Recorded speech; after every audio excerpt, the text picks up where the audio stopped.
إن الحمد لله نحمده ونستعينه ونستغفره ونعوذ بالله من شرور أنفسنا ومن سيئات أعمالنا من يهده الله فلا مضل له ومن يضلل فلا هادي له أشهد أن لا إله إلا الله وحده لا شريك له وأشهد أن محمدا عبده ورسوله وبعد فإن خير الكلام كلام الله وخير الهدي هدي محمد صلى الله عليه وآله وسلم وشر الأمور محدثاتها فإن كل محدثة بدعة وكل بدعة ضلالة وكل ضلالة في النار.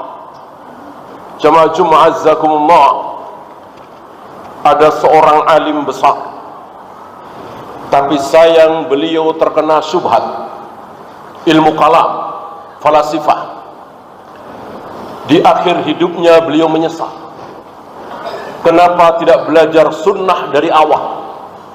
Sampai beliau mengatakan, alangkah indahnya, alangkah senangnya kalau aku menjadi seorang kakek-kakek Naisabur. Kenapa disebut Naisabur? Naisabur pelosok, 100% kaum muslimin, jauh dari kota. Yang terkena syubhat filsafat biasanya orang-orang kota, berpendidikan tetapi terkena syubhat. Salah satunya beliau. Kenapa? Karena syubhat falasifah betul-betul melelahkan. Beliau bernama Ar-Razi, Fakhrur Razi, masyhur, maklum. Ini pelajaran bagi kita. Jangan sampai anak-anak kita terkena syubhat seperti kita waktu dulu kita masih SD, SMP. Antum barangkali masih ingat saat di TK, SD. Adakah guru agama kita yang mengajarkan Allah bersemayam di atas arsy? Anak-anak, di mana Allah berada? Hampir-hampir kita tidak dengar dari guru-guru agama kita. Padahal itu pertanyaan siapa? Itu pertanyaan Nabi alaihi salatu wassalam kepada seorang budak wanita. Aina Allah? Di mana Allah berada? Pertanyaan besar. Kalau pertanyaan kecil, sepele, remeh-temeh, tidak mungkin diajukan oleh Nabi dalam rangka menguji budak ini beriman atau tidak. Cukup panjang ceritanya. Awalnya budak ini ditampar pipinya oleh Muawiyah bin Hakam As-Sulami karena dia marah si budak menghilangkan salah satu kambingnya. Kisah ini sampai kepada Nabi dan Nabi menyayangkan. Maka Muawiyah merasa berdosa, datang kepada Nabi alaihi salatu wassalam, ya Rasul, akan aku tebus kesalahanku walaupun harus dengan memerdekakan dia sebagai budak. Nabi mengatakan, bawa dia kemari. Bawa dia kemari. Setelah dibawa di hadapan Nabi, ada dua pertanyaan. Hal ta'lamina man ana? Tahukah engkau siapa aku? Jawab, anta Rasulullah sallallahu alaihi wasallam. Engkau Rasulullah, utusan Allah. Jawaban yang benar. Pertanyaan kedua, aina Allah? Di mana Allah berada? Si budak ini entah tahu dari mana, mungkin tuannya, mungkin tetangganya, mungkin temannya. Yang jelas awalnya dari Nabi sallallahu alaihi wasallam. Dan Nabi dari Jibril, Jibril dari Allah. Ar-Rahmanu 'alal arsy istawa, bahwa Allah bersemayam di atas arsy. Maka si budak perempuan ini menjawab dengan tegas, dengan mantap, fis sama, sambil menunjukkan jarinya ke arah langit, bahwa Allah bersemayam di atas langit, di atas arsy. Mendengar jawaban ini, Nabi mengatakan, "I'tikha wa innaha mu'minah." Kalau engkau mau merdekakan, merdekakan. Dia budak yang beriman. Dia budak yang beriman. Lihat, Nabi mengatakan si budak ini beriman setelah budak ini mengatakan Allah bersemayam di atas arsy. Ini mafhum mukhalafahnya apa? Jika budak itu menjawab Allah ada di mana-mana, Allah ada di hati kita, Allahu fi kulli makan, di setiap tempat ada Allah, apa iya Nabi akan mengatakan budak ini beriman? Nabi mengatakan budak ini beriman ketika si budak mengatakan bahwa Allah bersemayam di atas arsy. Ini jelas mafhum mukhalafahnya seperti ini. Ini bukan sedang mengkias masalah akidah, sedang mengkias ucapan Nabi, bukan sedang mengkias Allah bersemayam di atas arsy. Kalau Allah bersemayam di atas arsy, Allah turun ke langit dunia setiap sepertiga malam, Allah menciptakan Adam dengan kedua tangannya, Allah membolak-balikkan hati manusia dengan dua jarinya, Allah menghadapkan wajahnya ke wajah orang yang sedang sholat, tidak boleh dikias, haram dikias. Ini masalah akidah, masalah tauhid. Jangankan akidah tauhid, masalah ibadah mahdhah tidak boleh dikias. Ini sedang mengkias ucapan Nabi bahwa budak ini beriman setelah budak itu mengatakan Allah bersemayam di atas arsy. Walillahil hamd. Ribuan anak-anak kaum muslimin hari ini terselamatkan, diajari oleh guru-guru kita bahwa Allah betul-betul bersemayam di atas arsy. Sebagaimana apa kata Allah, apa kata Rasulullah. Sementara dulu kita waktu masih kecil tidak diajari seperti ini, karena subhat yang luar biasa melanda negeri ini. Melanda negeri, sedikit sekali di antara kaum muslimin yang selamat dari subhat itu. Falasifah luar biasa, Asy'ariyah luar biasa, Maturidiyah luar biasa, apalagi Jahmiyah, Jabariyah, Mu'tazilah. Betul-betul luar biasa, jumlah mereka jauh lebih banyak daripada Ahlus Sunnah wal Jamaah, kelompok yang mengikuti Rasul dan para sahabat. Maka sabarkan kita, walaupun barangkali lebih mahal, lebih jauh, lelah, capek, demi supaya anak-anak kita tidak terkena subhat seperti ini. Karena kalau sudah terkena subhat, sulit, sangat sulit. Berbeda terkena syahwat, insya Allah mudah. Kenapa?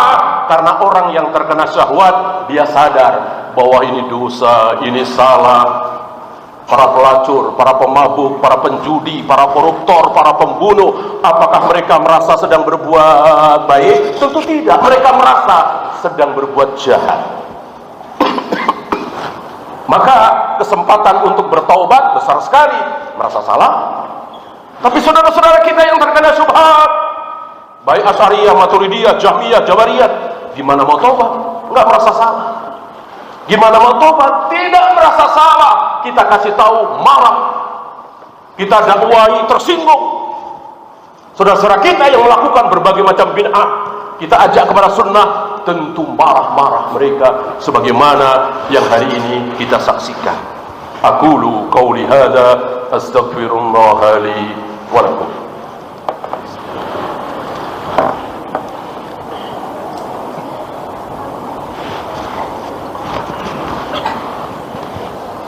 Alhamdulillah hamdan katsiran thayyiban mubarakan fihi kama yuhibbu rabbuna wa yarda.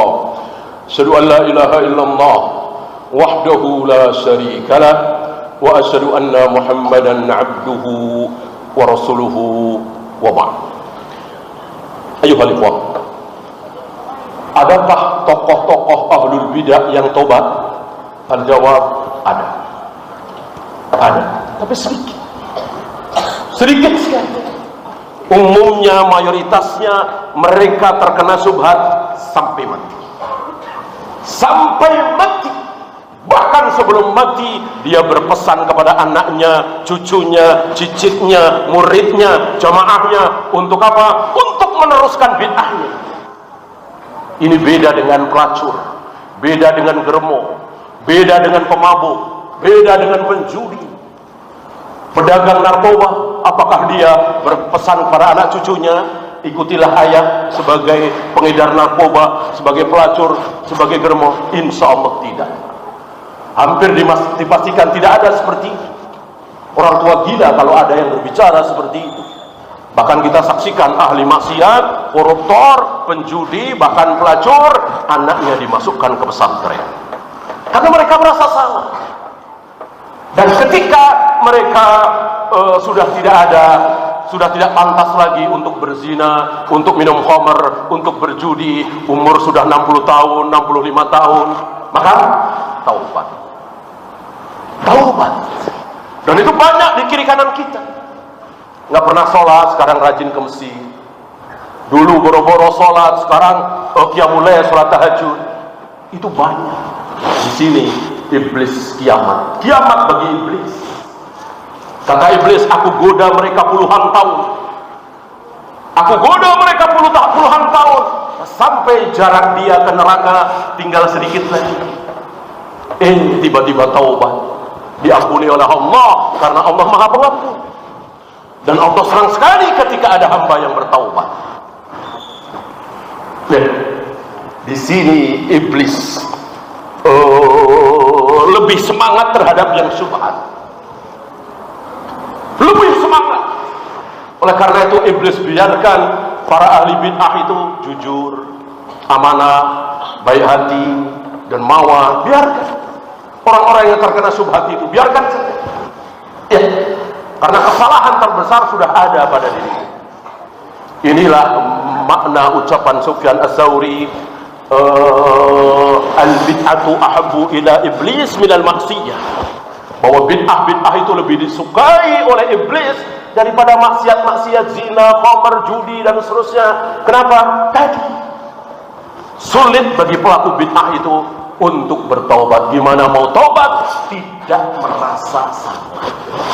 Allahumma salli ala Muhammad wa ala ali Muhammad kama sallaita ala Ibrahim wa ala ali Ibrahim innaka Hamidum Majid.